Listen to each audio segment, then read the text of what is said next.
Accident হয়েছে রাত্রে মনে হয়।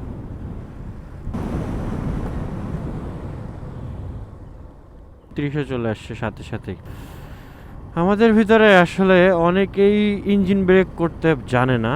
আসলে আমি নিজেও অত বেশি জানি না, তবে আমি যতটুকু জানি ততটুকুতে কাজ হয়ে যায়। তো আমি চিন্তা করলাম যে ইঞ্জিন ব্রেকের উপরে একটা ভিডিও বানাই ফেলি, কারণ ইঞ্জিন ব্রেক আসলে অনেক কাজের বিষয়। এটা যদি আপনি চান যে আপনি ট্রাই করবেন, ট্রাই করে দেখতে পারেন। আপনি যদি ইঞ্জিন ব্রেক করে মজা পেয়ে যান, তাইলে আপনার ব্রেকিং কনফিডেন্স আরও অনেক বেশি ভালো হয়ে যাবে।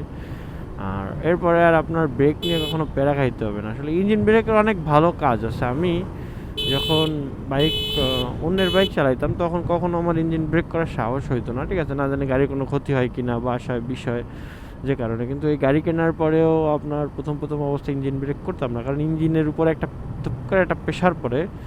তখন ভাবতাম, কিন্তু এক পর্যায়ে গিয়ে দেখি যে যদি সমস্যাই হয়, হাজার হাজার মানুষ যারা প্রফেশনালি রাইড করতেছে তারা কিন্তু অনেকেই ইঞ্জিন ব্রেক করে। আর ইঞ্জিন ব্রেক করতে হবে এরকম যে ধম করে ফেলতে হবে এমন না, আপনার সিচুয়েশন ওয়াইজ আপনি করেন।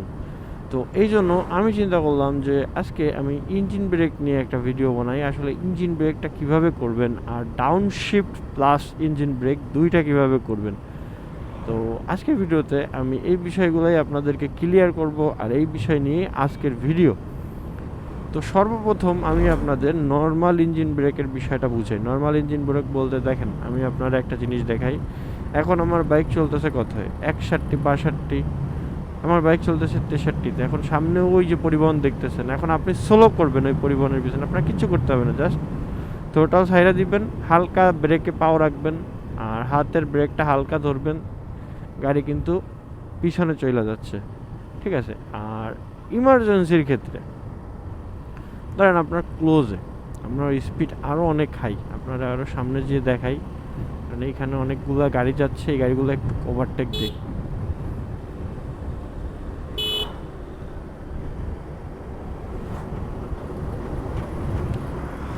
হ্যাঁ, জিক্সারের মোটামুটি যতটুকু থ্রোটল রেসপন্স আছে তাতে ওভারটেক দেওয়া যায়, এইসব গাড়ি দেওয়া যায়। এইসব রোডে যে বাস চলে, বাসগুলো অনেক স্পিডে চলে, ওইগুলোরে ওটি দেওয়া যায় না, কিন্তু এই সব জিনিস আরামসে ওটি দেওয়া যায়।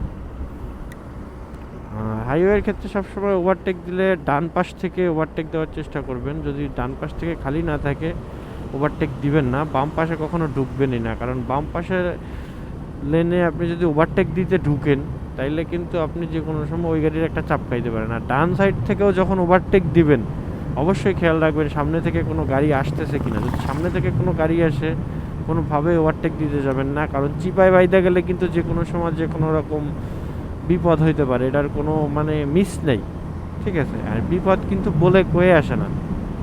আচ্ছা দেখেন, এই দেখেন আমার স্পিড চলতেছে হাই। এখন আপনার যেটা করতে হবে, আপনি যখন ইঞ্জিন ব্রেক করবেন, নর্মাল ইঞ্জিন ব্রেক তো দেখাই দিলাম, ওইটা তো নর্মাল, কিন্তু যখন আপনি হাই অনেক টাইনা টুইনা এসে ইঞ্জিন ব্রেক করবেন, তখন আপনার মানে আমি যেটা করি আমি সেটা বলতেছি, আপনি কিল সুইচ অফ করে দিবেন।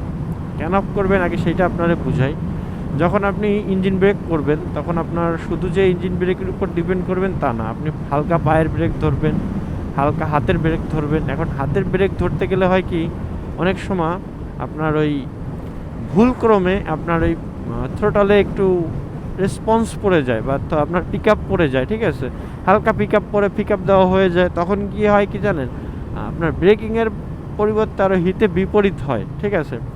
আর নর্মালি আমরা যখন ব্রেক করি তখন কিন্তু ক্লাচ অনেকে আছে ক্লাচ চাইপা ধইরা ব্রেক করে, ব্রেক করার সময় তাদের যদি পিক আপে হালকা থ্রোটল মনে করেন যে একটু মোচর দেওয়া পইরাও যায়, তাদের কিন্তু সমস্যা হয় না। কেন জানেন, কারণ তারা তো ক্লাচও চাইপা ধরছে। আর ক্লাচ চাইপা ধরলে পিক আপ যতই আপনি মোড়ান, ও তো রেসপন্স করবে সাউন্ড হিসাবে জাস্ট, কিন্তু গাড়ির স্পিড কিন্তু বাড়বে না। তো যে কারণে আপনার এইখানে আবার কিল সুইচ অফ করে নিতে পারলে সব থেকে ভালো হয়।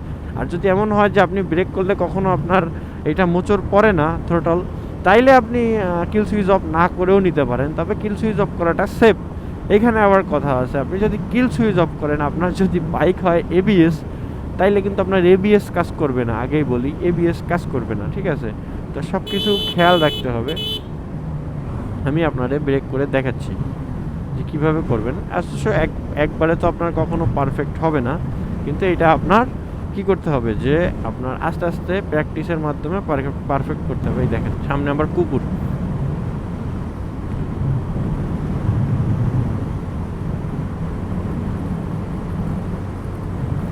দেখেন গাড়ির স্পিড দেখছেন, খেয়াল করেন গাড়ির স্পিড কিন্তু 80।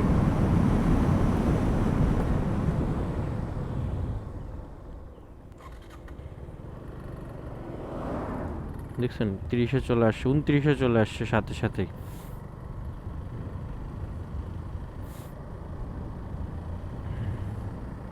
কতটুকু খেয়াল করতে পারতেছেন আমি বলতে পারবো না। চেষ্টা করবেন কিল সুইচ অফ করে নেওয়ার, কিল সুইচ অফ করে নিলে মোচড় পড়ে না, কারণ ব্রেকও তো চাপা লাগে। আর যদি আপনি খালি ইঞ্জিন ব্রেক দিয়ে আপনি গাড়ি থামাইতে চান সেটাও থামাইতে পারবেন, কিন্তু আপনার একসাথে কাজ করতে পারলে সব থেকে ভালো হবে। মানে একসাথে যখন আপনি কাজ করতে পারবেন, ব্রেকগুলো একসাথে ধরতে পারবেন, তখন কিন্তু আপনি মনে করেন যে আলটিমেটলি একটা দুইটা তিনটা ব্রেকের কাজ করতেছে। এক হচ্ছে ইঞ্জিন ব্রেক, দুই আপনার হাতের ব্রেক, তিন আপনার পায়ের ব্রেক। সেক্ষেত্রে গিয়ে কি গাড়ি আপনার থাইমা যাবে, ঠিক আছে, যত আর মানে তাড়াতাড়ি থাইমা যাবে, ঠিক আছে। আর যদি কোনো আপনার কনফিউশন থাকে আমাকে কমেন্টে জানাইতে পারেন, বা ফেসবুকে আমাকে পেজে নক দিতে পারেন, ঠিক আছে। তবে হ্যাঁ, এগুলো চেষ্টা করতে করতে আপনি শিখবেন, একবারে শিখতে পারবেন না। আমিও এখনও প্রফেশনালভাবে যে আমি অনেক বেশি শিখে ফেলছি, আমি অনেক ভালো পারতেছি তা কিন্তু না। তবে হ্যাঁ, ডাউন শিফট করলে বাইক অনেক স্পিড কমে যায়। মানে আপনার হাই স্পিডের ক্ষেত্রে, যখন আপনার গাড়িতে অনেক হাই স্পিড থাকবে, তখন আপনি যখন গাড়ি ব্রেক করবেন তখন যদি ডাউন শিফট করতে পারেন ঠিকঠাক মতো, তাহলে স্পিড আপনার অনেক কমে যাবে। ব্রেকের পাশাপাশি ডাউন শিফট করতে হবে, তাইলে আপনার ইঞ্জিন স্পিড মানে আপনার ব্রেকিং অনেক ভালো একটা পারফরমেন্স পাবেন। আর আপনার আশা করি যে যে কোনো রকম ব্রেক রিলেটেড দুর্ঘটনা থেকে আরামসে বেরোয় যেতে পারবেন। তো এই ছিল আজকের ভিডিও। জানি না কতটুকু আপনাদের বুঝাইতে পারছি, বা জানি না কতটুকু আপনাদের কাছে ভালো লাগছে। যদি ভালো লাগে অবশ্যই আমাকে জানাবেন। অ্যাক্সিডেন্ট হয়েছে রাত্রে মনে হয়।